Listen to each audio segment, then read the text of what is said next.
ಪ್ರೀತಿಯ ವಿದ್ಯಾರ್ಥಿಗಳೇ, ನಿಮ್ಮೆಲ್ಲರಿಗೂ ನಮಸ್ಕಾರ. ಹಾಗೆ ಶ್ರೀಮಂತ ಮನೆ ಪಾಠಕ್ಕೆ ಆತ್ಮೀಯವಾದ ಸ್ವಾಗತ. ನನ್ನ ಹೆಸರು ಅಮಿತಾ ಕೆಜಿ. ನನ್ನ ವಿದ್ಯಾಭ್ಯಾಸ ಬಂದು BA, B.Ed ಹಾಗೂ MA ಪದವೀಧರಳಾಗಿರುತ್ತೇನೆ ಮಕ್ಕಳ. ಹಾಗೆ ನಾನು ಸುಮಾರು 18 ವರ್ಷಗಳಿಂದ ಮೈಸೂರಿನಲ್ಲಿ ಕನ್ನಡ ಶಿಕ್ಷಕಿಯಾಗಿ ಕಾರ್ಯವನ್ನು ನಿರ್ವಹಿಸುತ್ತಿದ್ದೇನೆ. ಬೋಧನೆ ಬಹಳ ನನಗೆ ಮೆಚ್ಚುಗೆಯಾಗಿದೆ ಮಕ್ಕಳ. ಬಹಳ ಪ್ರೀತಿಯಿಂದ ಬೋಧಿಸುತ್ತೇನೆ. ಹಾಗೆ ನನ್ನ ಪ್ರವೃತ್ತಿ ಬಂದು, ನನ್ನ ಹವ್ಯಾಸಗಳು ಬಂದು ನಾನು ಹೇಳಬೇಕು ಅಂತಂದರೆ ಆಟ ಆಡೋದು ಇತ್ತು ಮಕ್ಕಳ. ನಾನು ಚಿಕ್ಕಂದಿನಲ್ಲಿ ಬಹಳ ಆಟ ಆಡ್ತಿದ್ದೆ.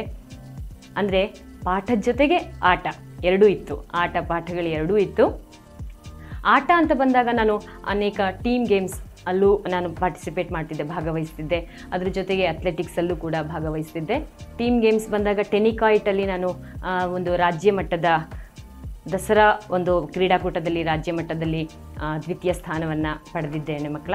ಆಮೇಲೆ ನನಗೆ ಒಂದು ಅವಕಾಶಗಳು ಸಿಗದೇ ಇದ್ದ ಕಾರಣ ನನಗೆ ಬಿಟ್ಟು ಹೋಯಿತು ಅಂದ್ಕೊಳ್ಳಿ ಕ್ರೀಡೆಯಲ್ಲಿ.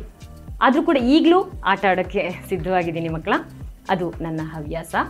ಹಾಗೆ ಇಲ್ಲಿ ಪಾಠಕ್ಕೆ ಬಂದಾಗ ನಾನು ಈ ಶ್ರೀಮಂತ ಮನೆ ಪಾಠದಲ್ಲಿ 9ನೇ ತರಗತಿ ಪ್ರಥಮ ಭಾಷಾ ಕನ್ನಡವನ್ನು ಬೋಧಿಸಿದ್ದೇನೆ.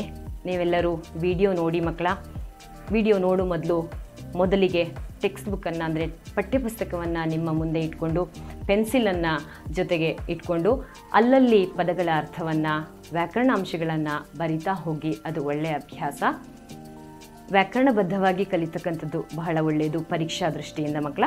ಹಾಗೆ ಭಾಷೆ ಅಂತ ಬಂದಾಗ ಪರೀಕ್ಷಾ ದೃಷ್ಟಿಯಿಂದ ಅಷ್ಟೇ ಅಲ್ಲ, ನೀವು ಅಲ್ಲಿ ಕಲಿತಕ್ಕಂಥ ಭಾಷೆಯಲ್ಲಿ ಪಾಂಡಿತ್ಯವನ್ನು ಸಾಧಿಸಬೇಕು ಅಂತಂದಾಗ ಅಲ್ಲಿ ಬರ್ತಕ್ಕಂತಹ ಹೊಸ ಹೊಸ ಪದಗಳನ್ನು ಆಗಾಗ ಮಾತಿನಲ್ಲಿ, ಬರವಣಿಗೆಯಲ್ಲಿ ಬಳಕೆ ಮಾಡ್ತಕ್ಕಂಥದ್ದು ಬಹಳ ಮುಖ್ಯ ಮಕ್ಕಳ.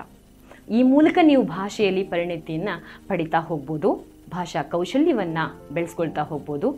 ಹಾಗೆ ಈ ಮೂಲಕ ನೀವು ಭಾಷೆಯನ್ನು ಉಳಿಸಿ ಬೆಳೆಸುವಲ್ಲೂ ಕೂಡ ನಿಮ್ಮ ಪಾತ್ರ ಬಹಳ ಮುಖ್ಯ ಆಗುತ್ತೆ. ಹಾಗೆ ನೀವು ಕಲಿತಾ ಹೋಗಿ ನಿಮಗೆ ಈ ವಿಡಿಯೋದಲ್ಲಿ ಯಾವುದಾದ್ರೂ ಗೊಂದಲಗಳು ಇತ್ತು ಅಂತಂದಾಗ, ಅಥವಾ ಸಮಸ್ಯೆಗಳಿತ್ತು, ಅಥವಾ ಅರ್ಥ ಆಗಲಿಲ್ಲ ಅಂತಂದಾಗ ಖಂಡಿತ ನಾವು ನಿಮ್ಮ ಜೊತೆ ಸದಾಕಾಲ ಇರ್ತೀವಿ ಮಕ್ಕಳ. ನಮ್ಮೊಂದಿಗೆ ನೀವು ಪರಿಹರಿಸ್ಕೋಬೋದು ನಿಮ್ಮ ಒಂದು ಸಂದೇಹಗಳನ್ನು ಅಥವಾ ಗೊಂದಲಗಳನ್ನು. ಜೊತೆಗೆ ನೀವು ಚೆನ್ನಾಗಿ ಕಲಿಯಿರಿ, ಶುಭವಾಗಲಿ ಎಂಬುದು ನನ್ನ ಹಾರೈಕೆ. ಧನ್ಯವಾದಗಳು.